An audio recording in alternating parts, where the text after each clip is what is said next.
Hey guys, how you doing? So we're back with another Yu-Gi-Oh video. It's been a minute since I spoke about anything because not much has really happened, and I wasn't really going to speak on this until recently because it's not necessarily like a problem realistically.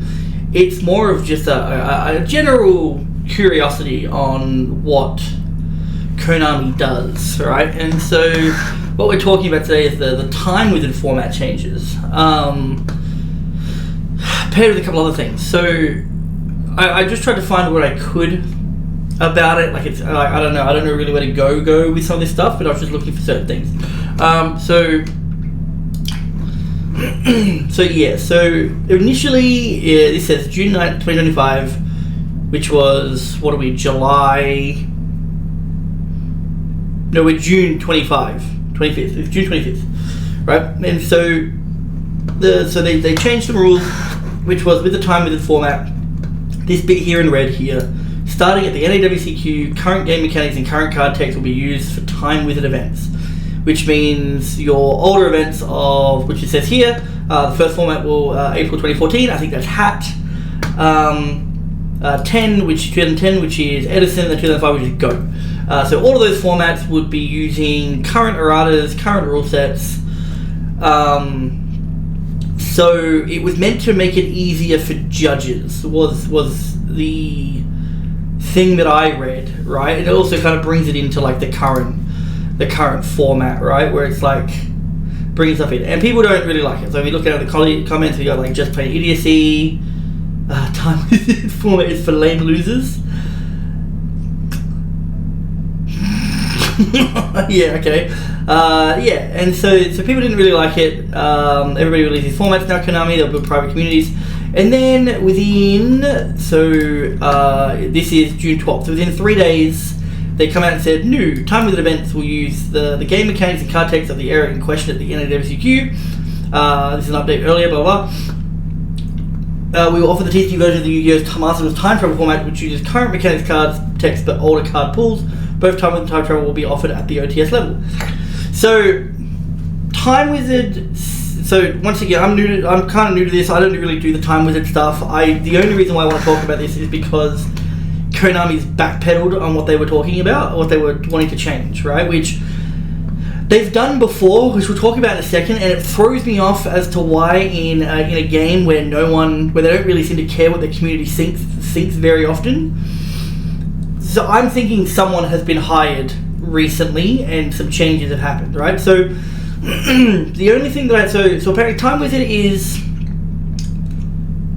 now it's older events with newer stuff, and then time travel is events that literally use those rules and format. And so I don't get the point of this, where it's like, why would we bother having a format that brings in old card pools to the new one, as in like those restricted card pools, bringing them into the new format when we already have a modern format, and people clearly want to play what they're now calling time travel, which I think time travel is new, but even time wizard's only been recognized as a format for like 3 years or something like that. So to me it's quite weird that they're going down this route rather than just keeping it what it is, because then this gets rid of the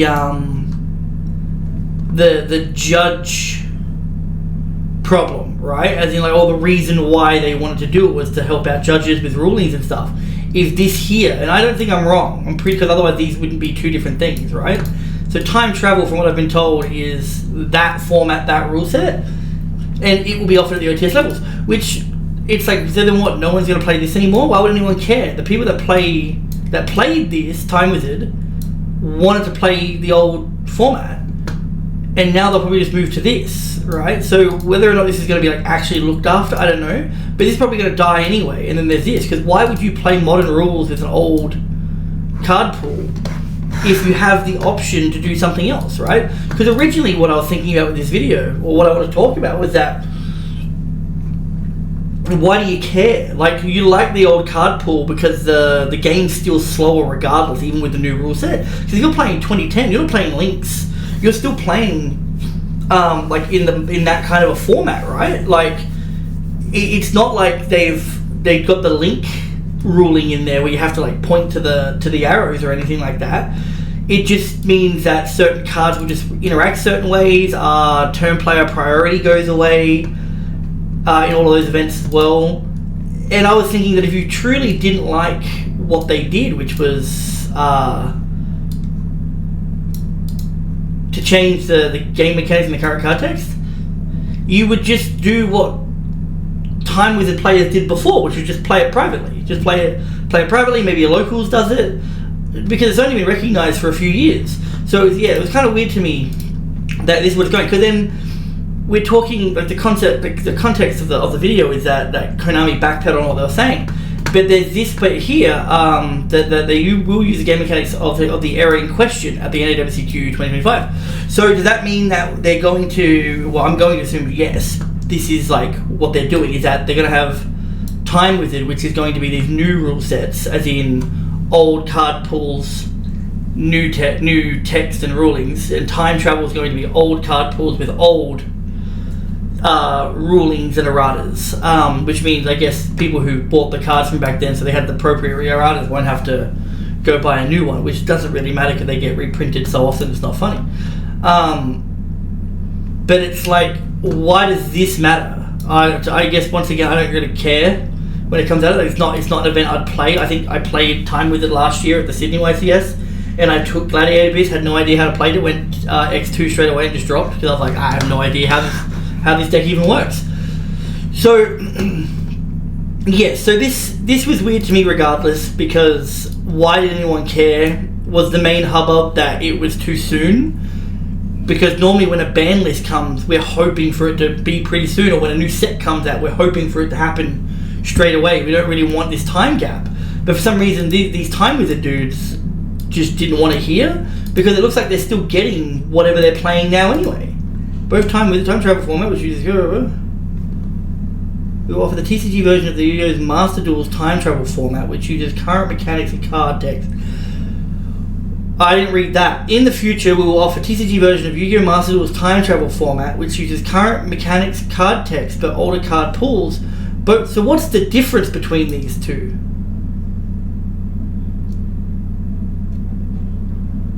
So why are Yu-Gi-Oh! like this? You sir are wild. Will someone talk about this? I understand the course correct, but I hate that the people didn't realize the change was to encourage new participants instead of screwing up a fan favorite format.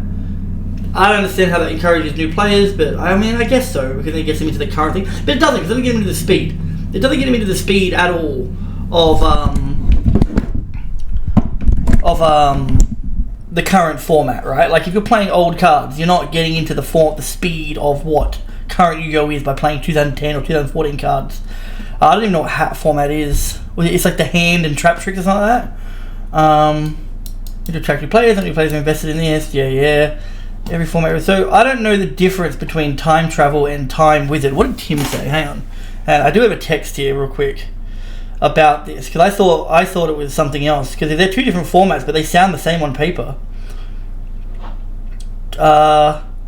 Time Wizard is old card pool, new rules and errata. Time travel is what people normally use to play Edison and other formats. Old rules, old text, old card pool. Okay, that's what Tim told me, but this text is making this thing here is making it sound like which uses current mechanics and card text but older card pools. So unless that's a Master Duel only thing, so it's a Master Duel time travel format, and then there's a Time Wizard TCG format, and then we won't have a time travel for the TCG.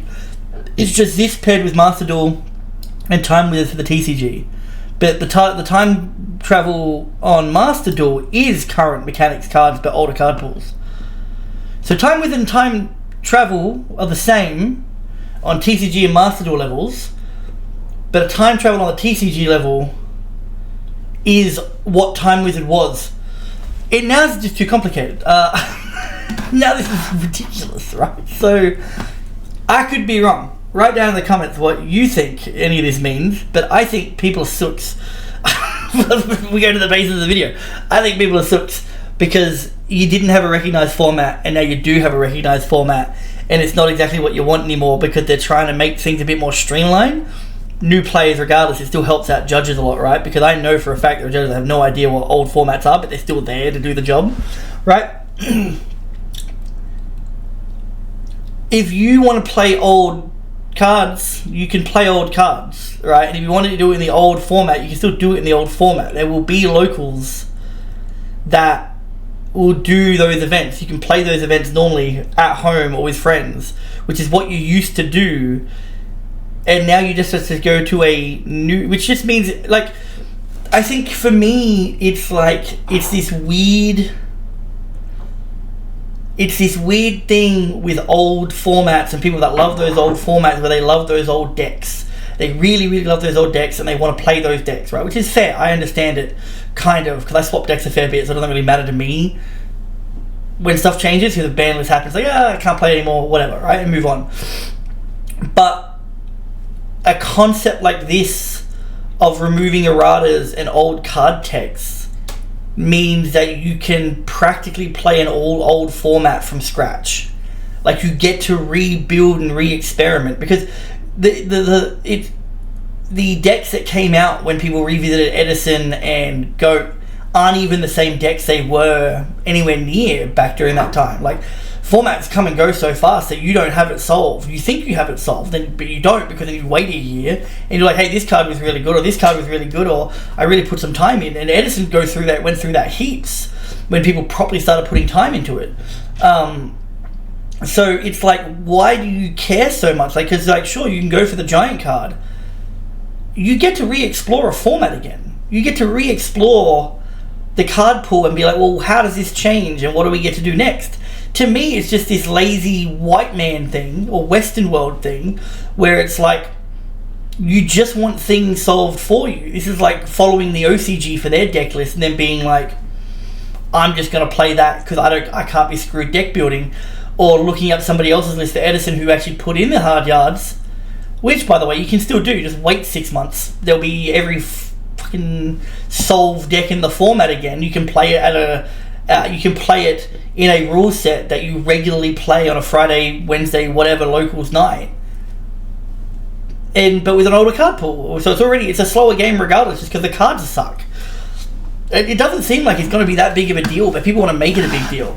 But my issue with this is Konami backtracking, right? Because if we look back on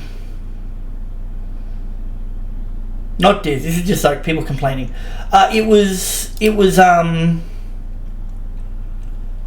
the link issue. So Master Rule 4, and so I wasn't part of this, but I called Konami a pussy because I think that they should have just stuck with it, right?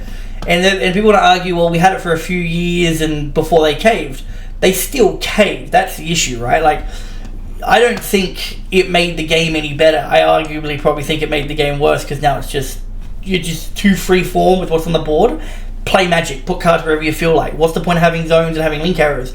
So the whole thing with Master Rule 4 was this bit here, change special something from the extra deck. This is the big thing. There's a couple things on like trap monsters and where they go. Like, so apparently, this is something that I found kind of interesting, is that pre-Master Rule 4, if you had a trap monster and like 4 zones filled, and you activated that trap monster and it summoned, that trap zone that it was in is unusable. But post-Master Rule 5, you now can use it like it's a slot again.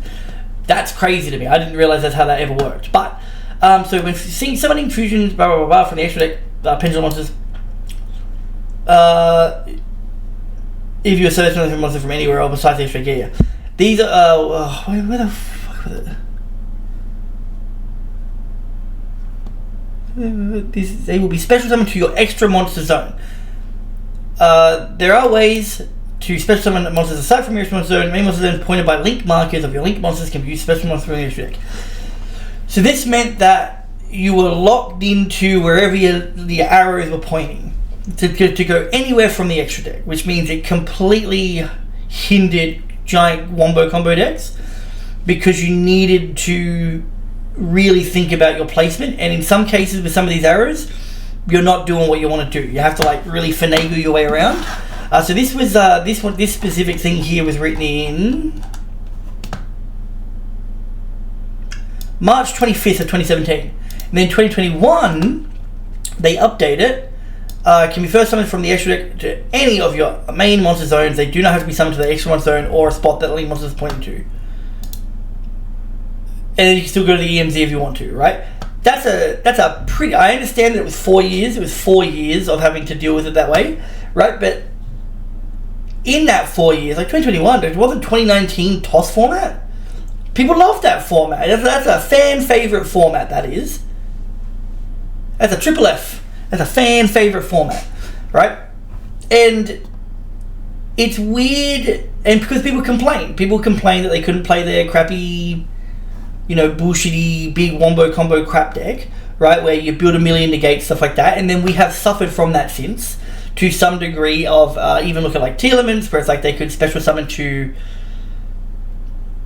just the EMZ if this rule was allowed, and now it's not, so they can just summon anywhere, which means they just get to fuse and fuse and fuse.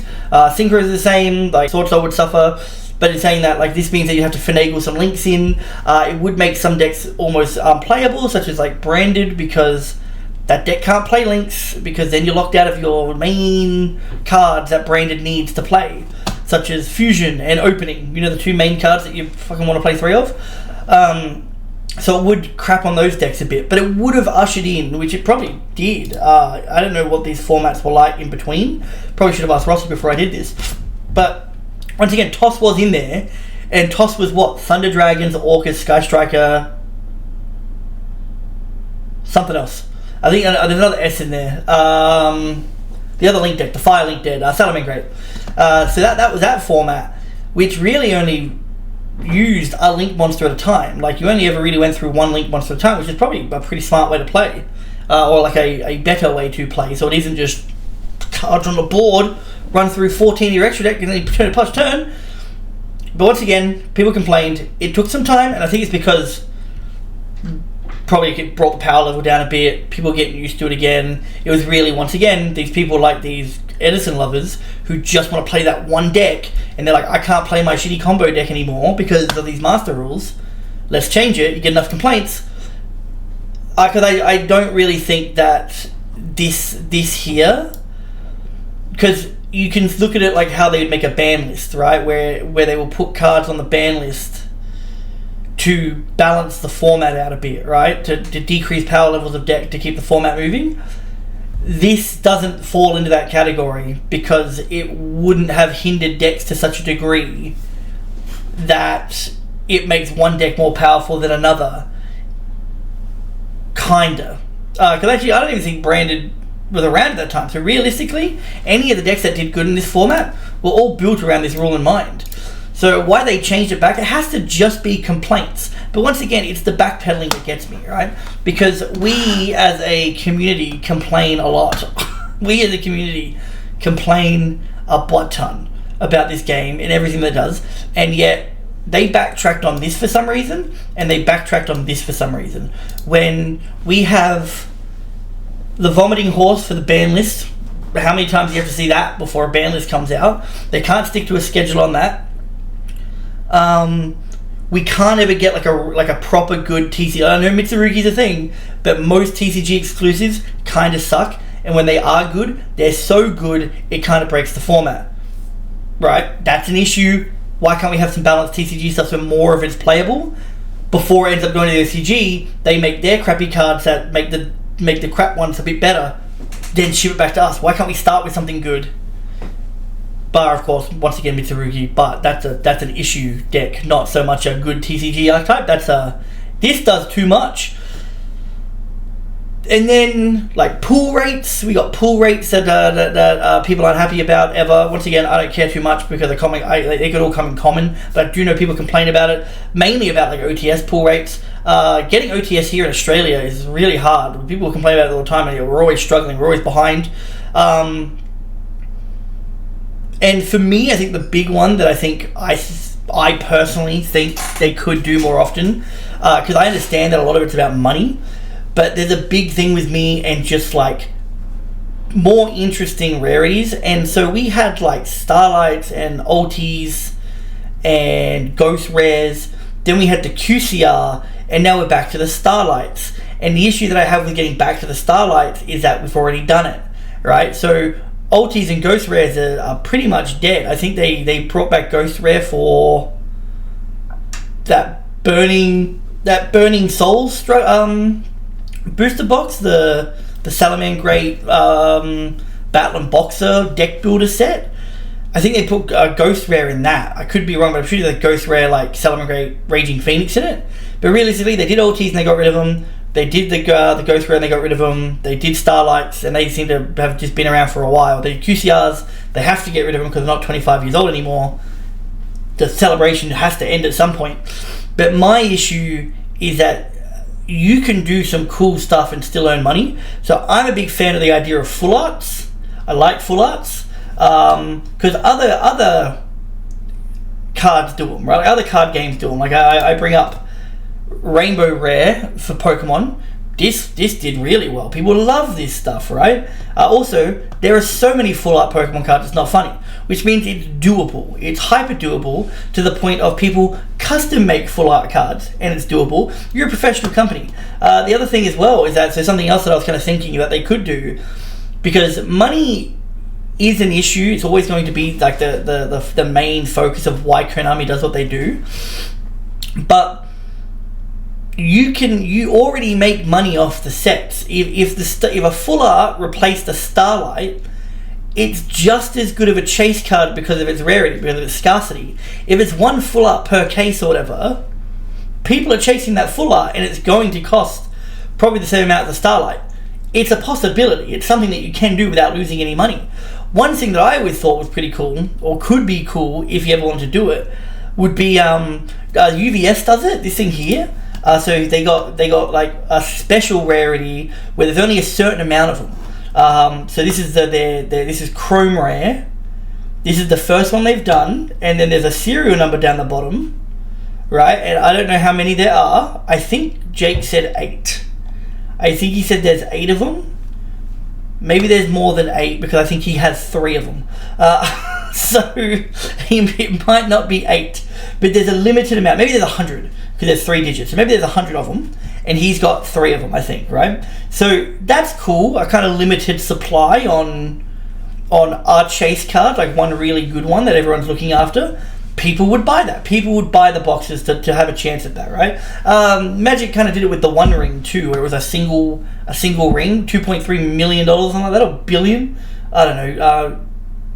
That stoner druggy, what's his name? The singer bought it. Post Malone bought it. So I think one thing, and I think these are really cool ideas, and it's like sticking to, because these are also really legible. They're really cool artworks on them, and they're pretty unique, and they go hard. They go hard. Even with this, like you've got several Levi's here. I don't know if they're the same or not. This is Vengeance driven, but the artwork all changes and stuff like that. And I like the idea of alt arts as well. I think alt arts could be implemented more, because the chances are they have drawn one character or one card a dozen times before they settle on an idea. But here's the kicker: you don't tell anyone, you don't tease it. So if you've got a set coming out and you're like, these are the cards that are good, like, you know, because it's like, let's say for instance that hero one that's coming out with Canine and stuff, you go, these are the cards that are in the set, and these are the cards that you're gonna play, and because they barely go through commons. They mainly just go through like what, ultras and supers. And that's kind of all they really talk about, and then they go about the starlights and how many starlights there are, or what the starlight pool is, which aren't numbered. Maybe they were numbered, they'd be worth even more. Who knows, right? But you can sneak stuff in to your prints, I think, without teasing it, and once people start finding it, I think all hell will break loose. I think that's a really good way to make money. I think. I'm not Konami, but I truly do think that if you were opening up boxes and you saw an alt art of anything, if you saw an alt art of any card that didn't already have an alt art, and you're like, this wasn't teased, people start buying because they don't know how many are actually in it. You know what I mean? You can surprise you can bring back the fun of opening product and stuff like that if you just think a little bit smarter. And I think it's really weird that, and I didn't even list all the things that people complain about. People complain about stuff constantly, and yet they went back on these two things. And I think that's what threw me off the most about about the time. The only reason I wanted to talk about it was why Konami will go back on certain things, but not do things that people just like because other card games do them. You know, like to stand there and go, oh, we can't do full arts, but Pokemon does it in like every damn set. Like then they have nothing but different artists doing different print artwork and stuff like that, even for like common cards. You know, and even like UVS, which is arguably a really, really new game. Like their artwork's sick, man. Like look at any of the UVS cards. Whoops. Like I mean, you look at UVS, you look at UVS, you look at give me a card. Like that's a full art card right there. Like I think almost all of them are full arts. I think when you play that game, 'cause I played it once, and they're all pretty close. Even like Magic the Gathering cards would be off if you play Yu-Gi-Oh. I think like the One Piece card game, like most of them are just these big cool artworks with like a little text box. Like look at that. Like if that's real, that's sick. Other card games already do it. We can do it too, and we just don't. And that's why it's so weird that people will complain about stuff like this or the ban list or whatever they want to complain about, and Konami just goes, whatever, I don't care anymore. Yeah, but that's pretty much it. That's pretty much all I have to say on the subject. I talked for way longer than I thought I was going to. But let me know what you think in the comment section down below. I don't know when I'll be back for another Yu-Gi-Oh video, because I think there's a ban list coming up, but I do not think it is going to be relevant in the slightest.